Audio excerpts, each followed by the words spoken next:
Live now. Yeah, it's come up. So it says webinars now streaming live on Facebook. So we might get going, Gareth. Hello, everyone. Thanks for tuning in to our Facebook Live with Reef Tourism leader Gareth Phillips. Gareth is the CEO of the Association of Marine Park Tourism Operators based in Cairns, and we're so lucky to have him here today to answer your questions about, what's going on with our beautiful reef right now. We've gone through a huge stage of turbulence with the coronavirus and the coral bleaching event of this year. So we're so keen to hear more about what's going on the ground and answer questions about how we can, make this recovery from COVID as clean as possible so that we can leave our reef in a better state than it was before. So Gareth, welcome. Thanks for being here. Thanks for having me, and it's nice to meet you all who's all online. Yeah, look forward to your questions. And so if you have any questions, kick us off started by, in the comments below, let us know where you're joining us from and start submitting any questions you have for Gareth. And before we get started with our bit of a conversation, I'd like to acknowledge the traditional owners of the land on which we're gathering from all across Australia today. We're all gathering on Aboriginal land that was never ceded. I'm here in Brisbane on the lands of the Yagara and Turrbal people. And we acknowledge elders past, present and emerging, and especially acknowledge the traditional custodians of the Great Barrier Reef, whose sea country they've been looking after for thousands of years and continue to play a huge role in protecting this iconic place that we can all enjoy. And so today we're going to have a half an hour live stream for your lunch break. So if you've got your sandwich, please, enjoy, tuck in while we're going. I'll be asking some questions of Gareth to get us started. And at the end, we'll have time for a few questions from people online. So get your questions in as we go. So I'll start by introducing Gareth. Gareth is a marine biologist and he's the CEO of the Association of Marine Park Tourism Operators, which we call AMPTO affectionately. He's worked extensively in the reef tourism industry as a skipper and guide. And he is the director of Reef Teach, a company that researches the Great Barrier Reef and offers educational experiences to visitors coming to see our beautiful reef out from Cairns. Gareth knows firsthand the wonders of our reef and the need to tackle the threats facing coral reefs around the world. So, Gareth, without further ado, I'll just get us started with my first question, which is, what inspired your love of the oceans and reefs? It's To be honest, I don't know. It's just I've been very lucky since I was born. I've had just this affinity and attraction for water and the reef and the oceans.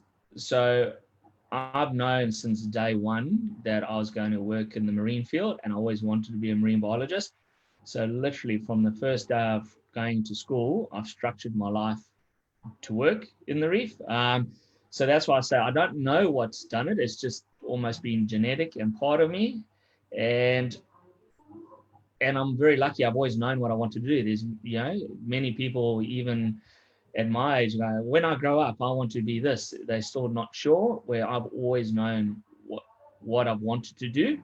And now I have the privilege of not only owning and running my own research and education company on the Great Barrier Reef as in Reef Teach, but in my role as the representative for the marine tourism operators, both at a state and federal level, I'm in a position to live and breathe the reef and have a say in how we live in balance with it. And I think your acknowledgement to traditional owners is a great way to look back in history to show us that we can actually live and work in balance with an ecosystem such as the Great Barrier, because the traditional Aboriginal people have been doing it for 60,000 years.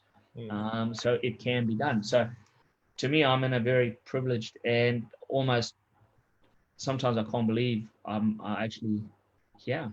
Yeah. The last 11 years, I spent close to 3,000 days out on the Great Barrier Reef. So technically, I've spent more time on the reef than in Australia. Amazing. Yeah.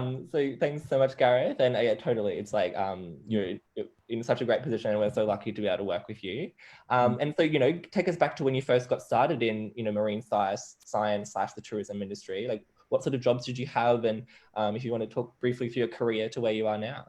I think it's important to start, like I said, I've structured my life to be in the marine field. So I started diving.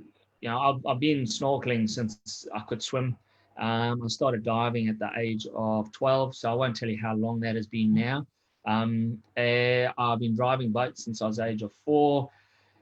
And through school, I spent a lot of time just reading and learning. So I suppose my career started before my career started. My first business was in university, setting up marine saltwater fish tanks for companies. This was back in the early 90s when offices were dreary places. So I'd go in there and say, for a fee, I'll put a fish tank in your thing and I'll maintain it for a monthly fee. So I started doing that using my knowledge I'd gained on reef fish. And that was my first business. And then when I went into university, I used to spend a lot of time taking subjects that I wasn't familiar with to get a broader view of the natural world and volunteering for not only my professors, but their PhD students. And then I eventually started volunteering for the Durban Aquarium and Oceanographic Research Institute. And that kind of catapulted me to show me where I needed to go and how I did it. And that was probably my first link between science and tourism. So we had the Durban Aquarium, that was an education center. It was at that stage 40 years old, but it was attached to a science organization. And so a lot of the researchers would walk around and act as guides in the aquarium. And I kind of fell in love with that. And then I was invited to work with marine mammals. Well, first then I was invited to work on a coral propagation program back in the 90s for the east coast of Africa, where there's a lot of dynamite fishing. So I worked on a specific species of coral, looking at how we could, that was quite sought after in the marine aquarium trade, how could we grow that commercially to flood the market rather than for collection. And that was a spin-off to a bigger program. How does coral farming or propagation, where does that fit into the conservation of coral reefs? While I was doing that, I was then invited to work for the Center for Dolphin Studies in South Africa. That was all about marine mammals. And again, we developed a whale watching industry. And again, it cemented my link between tourism and research and that importance, as one, as a revenue generator, but two, as an educational and a connection to environment. Fast forward, moving to Australia in 2008, I started off washing dishes on a 50-year-old Chinese junk up in Port Douglas called the Shaolin Junk. So I started there again and very quickly moved through my skipper's tickets for Australia, which I had all the other international ones. And then in 2010, I bought Reef Teach. So I've been skippering the boats in Cairns area for 10 years while also running the business education and bringing in the research side a number of years ago, actually committing resources to researching the reef, and kind of use the model of our education programs fund our research, and then our research funds our education with knowledge. So we, hand in hand that way.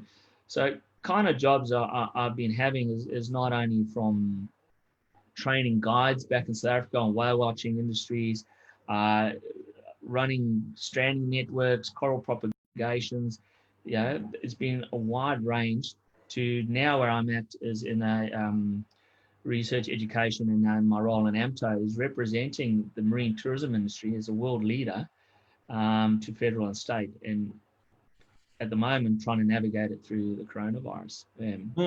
So speaking of, you've entered this new role only since April as the CEO of the Association of Marine Park Tourism Operators, and I can't imagine the stress that you've been under, because it's been a very chaotic period for us all with the unprecedented disruption from coronavirus, as well as another bleaching event that happened earlier this year. So, I think we can all imagine how terrible it's been in the industry with everything shut down, but can you give us a glimpse into what it's been like in the industry?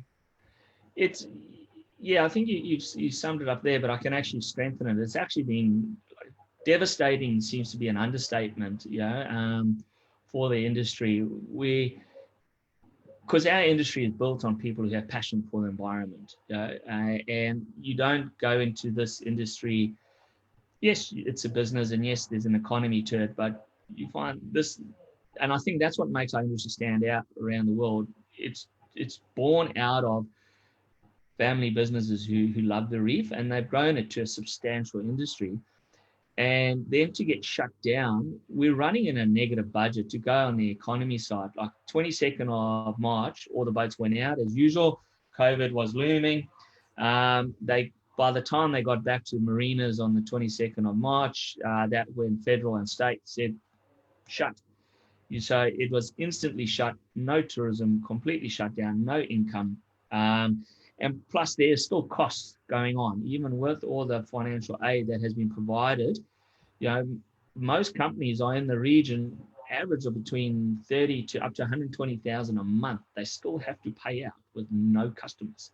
That's with the government helping with JobKeeper. That's with the government helping with deferring loans and without that help, the industry would be completely gone. It would be 100% just shut down.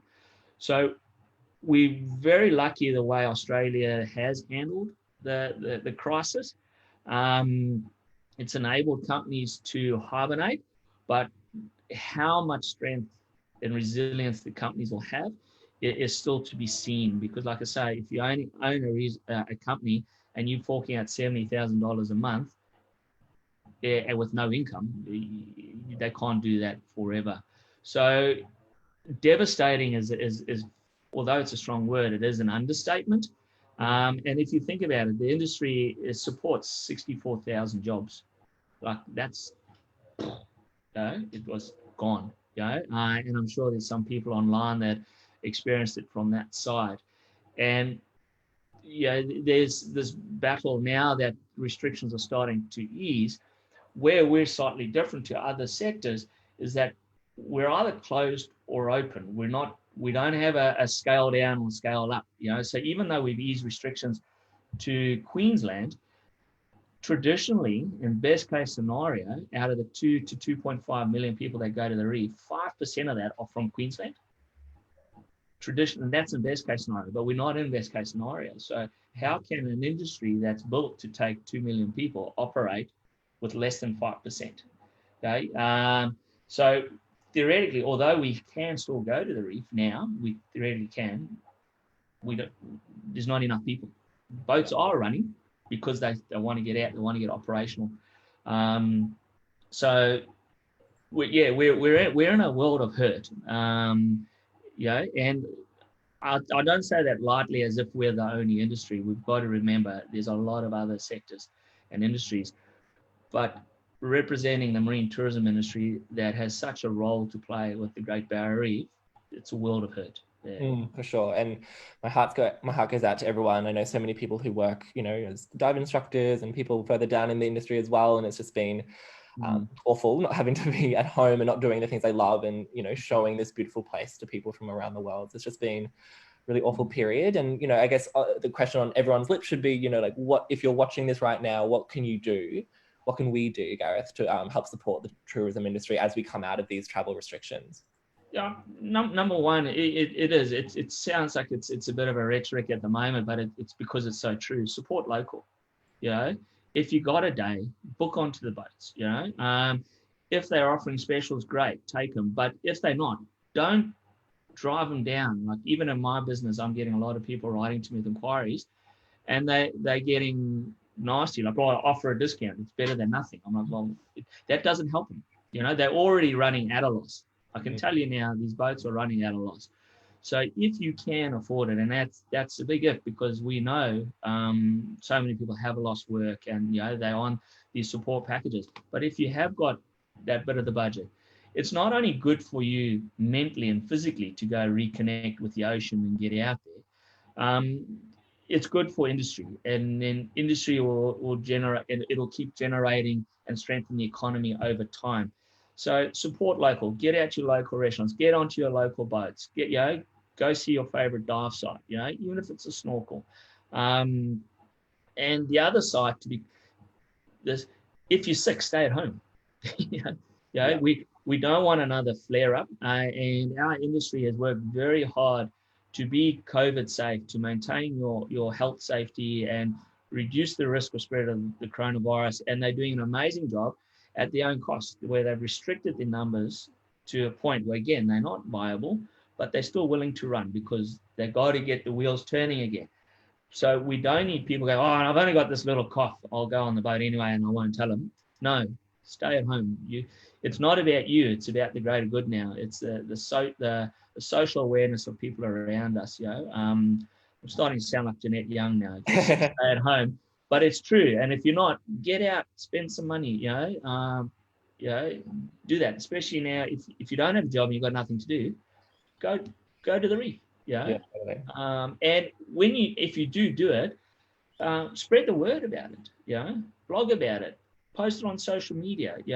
Because one of the things we need to do, although international travel, the dates of that is unknown, there's this big demand, there's this big challenge to keep our destination under the nose of prospective future travelers. And the way people are doing, they're spending more time online. So if you can go out and support a local company or a local marine industry, post it on social media and share it with family and friends, encourage them to share it so they can see the reef. So we keep Australia and the Great Barrier Reef under the nose of future guests. So when they do want to travel, it's front of mind. It's not, oh, I'm thinking about the Grand Canyon. No, Great Barrier Reef. So that's what I'd encourage. Yeah, awesome. And I think, I can speak on behalf of many people that are living now south of Cairns as the winter months come. As soon as, we're able to get up and visit the reef, I'm sure people will jump at the chance. Having grown up in Cairns and lived there for the last 3 years, like it's the most beautiful time to be there during winter and spring, I guess. September, October is kind of like the dry months when the weather is beautiful. It gets up to like 25, 27 degrees and it's just lovely. So I'm sure we'll all be able to get there and help. It's freezing in Cairns today. It's 24, 25. Oh, I've got my winter shorts on and my winter thongs on below the desk. Right. And so on to kind of more kind of somber notes, while coronavirus was happening, we also had another bleaching event, beautiful Great Barrier Reef. And unlike last ones, the kind of spread of the bleaching was really varied and it wasn't in kind of like one big chunk like kind of was in the last few. Can you tell us more about how it affected the reef and specifically, how fortunately a lot of the prime tourism sites managed to miss out? Yeah, so this bleaching event, it's a very different story to 16 and 17. So, and as you said, it was very spread out and varied. And I think to try to put that into contents, like 16 and 17, they were in kind of sections of the reef, and then you had impact there. And this is where a lot of there was quite a bit of misunderstanding in the media when we were trying to say widespread or varied. It kind of got blown out into it's the worst ever. It was a big event, but when we talk about widespread, bleaching was noticed in from the north to the south, from east to west, but there were large areas that weren't impacted. So by widespread, we're physically meaning geographically widespread. Instead of just here, there's a bit everywhere. Which in one respect was good, and in other respects it's bad. It's never such a clean story, and this is the challenge with the Great Barrier Reef. It's such a complex and diverse ecosystem. You can't talk about it now. I speak with more of a biology hat on. You can't speak of it as a unit. You can't give it a blanket diagnosis. You've got to put every area and section into content. So in terms of what we saw, there was bleaching events, bleaching throughout the marine park in different sections. There was a few concentration spots, particularly up north and then again down south.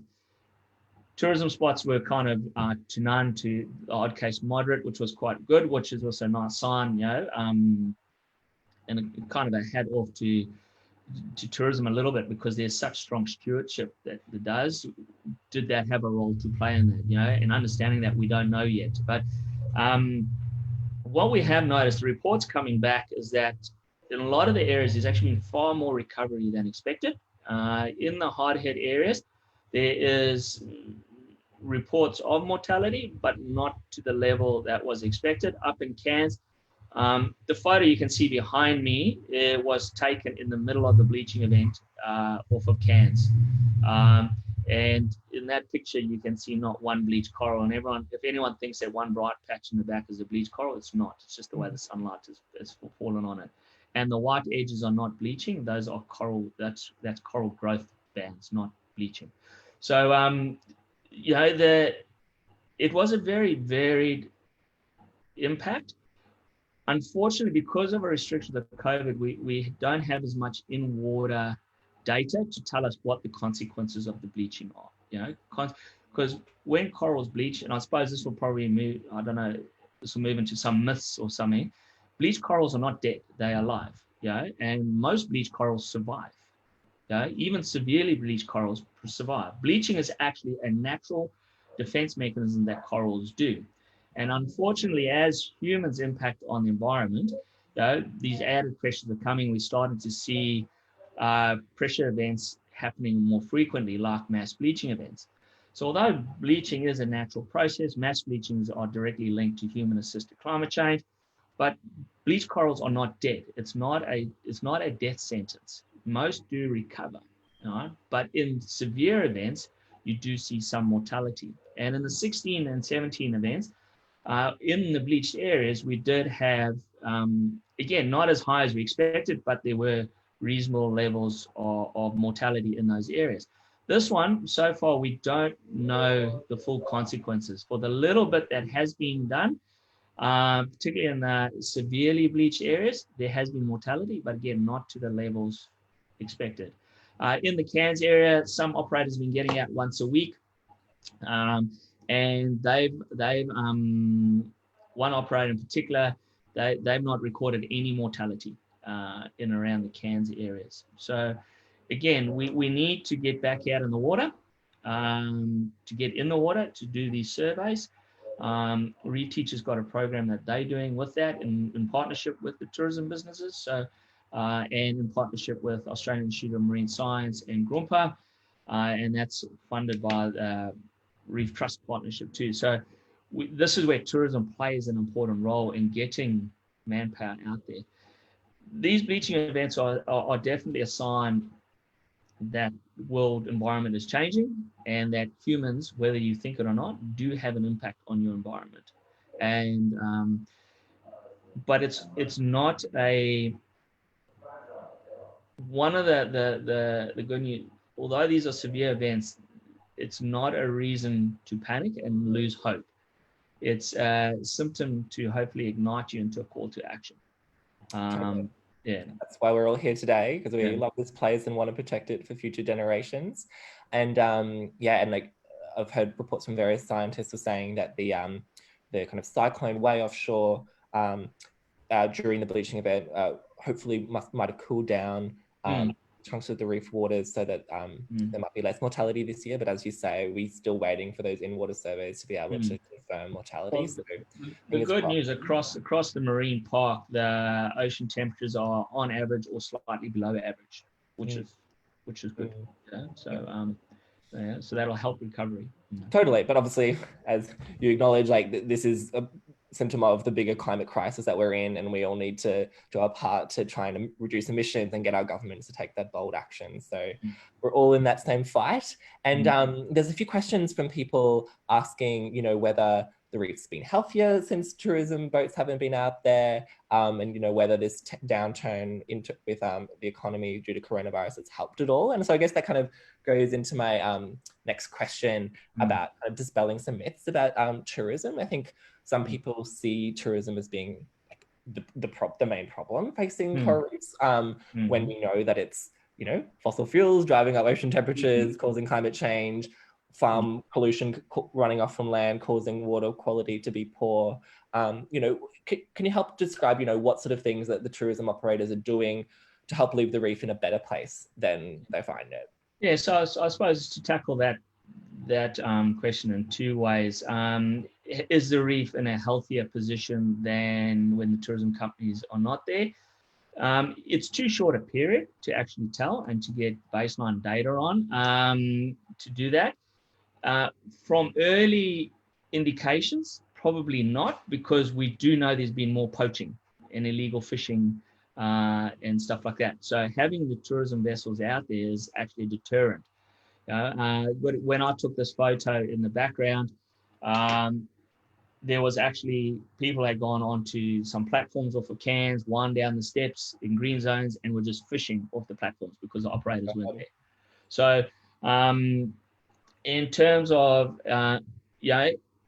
less human impact, is the reef going to be healthier? it's a very small time scale to actually see any adjustments. However, tourism actually has a very minimal impact on the Great Barrier Reef. Like when I was in Europe last year talking about the reef, and that was a big question. You got to put it into content. The Great Barrier Reef is 348, the World Heritage Area is 348,000 square kilometers. It's the size of Germany. And between 2 to 2.5 million people a year go to the Great Barrier. Not all at once, throughout 365 days. So that's like kind of saying throughout 1 year, there's only 2.5 million people travel through Germany. So it's a very, and I don't know Germany's population, but I'm sure there's more than 2.5 million. Yeah. I think there's a bit more than 2.5 million. Tourism operators can only go to specific locations. We're one of the highest, if not the most regulated marine tourism sector in the world. And just to get a boat to go to the reef, you've got so many conditions that you have to abide by. One is you've got specific locations to go to. So the reef operators only have access to 7% of the 3,500 reefs on the Great Barrier Reef. So what's 7% of 3,500? That's a handful of reefs. And even in that area where they do go to their mooring locations, they've only got a zone of around 100 meters around that mooring location. So if you add all those areas up together, tourism footprint on the reef is 0.001% of the total surface area of the Great Barrier Reef. So, and I'm going to say this, so please don't, no one panic. If we had 100% negative impact on the reef, we would negatively impact on 0.01% of the entire reef. So minimal, but we don't. To actually operate vessels or tourism activities out there, apart from maritime legal requirements, which are actually higher to operate a vessel within the marine park and say outside of that, you also have permit conditions and what's called stewardship things that you have to do. So you've got to monitor your reef. And these all come from UNESCO through the Marine Park Authority to us. So tourism operators, when they're doing your briefings and telling you not to stand on reefs, those are not only they're not only like things that they want to do for consciousness, but they actually legally have to do them.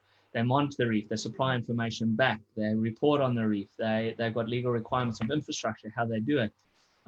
So plus you've got the education side to it. So tourism has a more positive impact than a negative impact. And I think, one of the reasons that people love the Great Barrier Reef is because they've been able to visit it. And, like if the tourism industry didn't exist, I wouldn't have been able to go out growing up living in Cairns and to enjoy the wonders of Nemo and turtles. So, I think the motto of, go see the reef, love the reef and, protect its future. It's something that I think holds really true now more than ever as we've been stuck in our houses. So, thanks for that one, Gareth. And we're just nearing the end. So I'd like to talk about kind of the work that we've done together. So ANCS at AMSHO, as the peak body of the tourism industry and a peak marine conservation group, we've been collaborating for a few years now. And the kind of one of the big achievements we did was we got a co-signed reef climate declaration with over 30 tourism operators calling for bold action on climate change to protect our beautiful Great Barrier Reef. So can you just talk briefly, Gareth, about why you think this sort of collaboration is important? One, collaboration is always important to give a united front and go forward. We know climate change is impacting on the world, and fossil fuels, the demand and reliance we have on fossil fuels, there's a direct link. The more CO2 we burn, the more greenhouse gases, and it's affecting our planet in ways that are not positive for nature to thrive. So having a collaboration and having an understanding from industries that are looking for longer term, more viable solutions is important. And transitioning to that in a responsible, measured way is critical. At the end of the day, if our environment doesn't survive, we don't. So it's important to look for solutions and not rest on our laurels, even if, though I say there's not as much mortality or it's not as dire situation as media makes it out. We still got to act now. we've got the time, but it's not time to go, all right, I'll get to it next Tuesday or next year, or and collaborations is always the way to go, because you're stronger together. Yeah. Totally. And, in terms of like, not needing to start tomorrow, starting today, I think that's, our final kind of section about, this time that we're in, as horrible as coronavirus has been. One silver lining is that we've got governments willing to do things differently and willing to spend a bunch of money on things that are important for our society. And, of course, tackling climate change and keeping our beautiful reef healthy is a top priority for both of our industries and our supporters around the country and around the world. And so, what do you make of this time? Do you, you're obviously keen for governments to do some more on climate during this time, renewables, all that sort of good stuff? So we're yes, but we're also in a tough situation, and I'm in a lot of meetings with the government now, and we're talking about the recovery, economic recovery. How do we help get out of this recession and avoid a depression? How do we support people beyond the job keepers and all that? And a lot of the rhetoric, a lot of the conversations is how can we do it better? So that's encouraging. But that's going to have to be balanced with the economy, and to keep because we need a healthy economy so we can have resources to look after the environment and vice versa. So where we're at the stage is it is encouraging that how do we do this better? And they're talking from all aspects, environmental to streamlining red tape to industry, which is good news. It's a very complex landscape, and the environment is in that. The priority is to protect people's livelihoods and well-being, and balancing that with our environment.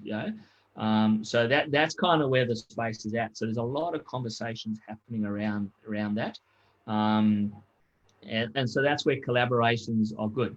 So AMTO can speak from the marine tourism, logistics, and the operational side. You can have conservation groups highlighting the need for nature, rather than one individual trying to do everything at once. It just gets lost there. So. Totally. And I think what's unique about this time is that we can kind of do both in terms of, making the economy work for everyone in terms of getting good jobs, and help protect the reef at the same time by investing in those sustainable industries like tourism, like renewable energy, and like, sort of those kind of on-ground reef catchment repair sort of jobs that could be, number in the thousands in regional Queensland. So if anyone who's watching who hasn't already, we've got a petition that you can sign. It's an open letter to our governments, outlining AMCS's 3 planks of our sustainable stimulus stuff. So if I get my colleagues to put that in the comments, that would be awesome. So Gareth, we're at time, so we might wrap up now. I just wanted to, thank you once again for being here. I know you're a really busy man. You have about 1 million meetings a day, and appreciate your time. It's always good working with you, and I think we all can benefit from having someone like you who loves the reef so much, who really gets the issues in those conversations with key decision makers. So thank you. No, thanks for having me. Really appreciate it. And thanks for everyone who jumped online. Yep. And everyone, sign our petition, go out, visit the reef, support local businesses as soon as you can. And we can get out of this mess, hopefully in a little bit better way. But thank you, everyone, and have a great day. See you, Gareth.